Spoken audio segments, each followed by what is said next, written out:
Որ հուզմունքն ու լարվածությունը հաղթահարելի լինեն, դիմորդներին ընդունում են հայկական քաղցրահամ մրգով։ Մինչև քննասենյակ մտնելը նախ պետք է մի կողմ դնել ավելորդ իրերը, չերևացող ականջակալները, տեխնիկական հուշող այլ միջոցները հայտնաբերվում են մետաղորսիչով։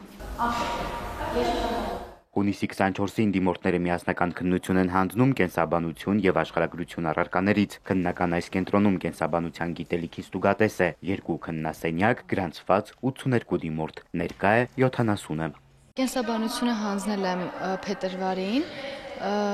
8.5 եմ ստացել, այդքան էլ լավ չէր, բայց հիմա ավելի լավ եմ պարապել։ Ցածր միավորը Անիին թևաթափ չի արել, երկրորդ անգամ է քննության եկել, վստահ, որ ստանալու է ցանկալի միավորն ու հայտնվելու է ուսանողական նստարանին։ Բժիշկ դառնալու մասին երազում է փոքր տարիքից։ Մյուս տարվա դիմորդներին ապագա բժշկուհին խորհուրդ է տալիս անպայման մասնակցել միասնական քննության առաջին փուլին՝ ձմռանը։ Դա շատ է օգնում ու բոլորին խորհուրդ կտամ, որ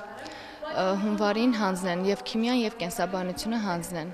որովհետեւ դա շատ է օգնում։ Ես քիմիան չհանձնեցի, մտածեցի, որ քիչ է, բայց ավելի լավ էր հանձնեի ու լարվածությունից ավելի քիչ կլիներ։ 14.75-ից 18.75 քիմիայից Սարգիսի արդյունքներն են, ձմռանը եւ այժմ հուսով է կաճեն նաեւ կենսաբանության միավորները։ Թեստերը, ասում է, ոչ թե բարդ են, այլ շփոթեցնող ավելի շատ։ Այնց խնդիրի պրինցիպ չի կարելի, որ ես լուծած չլինեի, զուտ թեստային հարցերն այդպես բաներ կար, որ օրինակ ես չէի ֆիքսել։ Ինչ գործ ունի հաշվի չէ կենսաբանության քննության սեղանին, ինչ են հաշվում։ Օրվա ընթացքում քանի լիտր օրինակ մղվել արտա նմանատիպ բաներ։ Քննական կենտրոնում մեծամասամբ ապագա բժիշկներ են։ Հուսակոր արտառոց դեպքեր չենք տեսնի, ընթացքը ցույց կտա։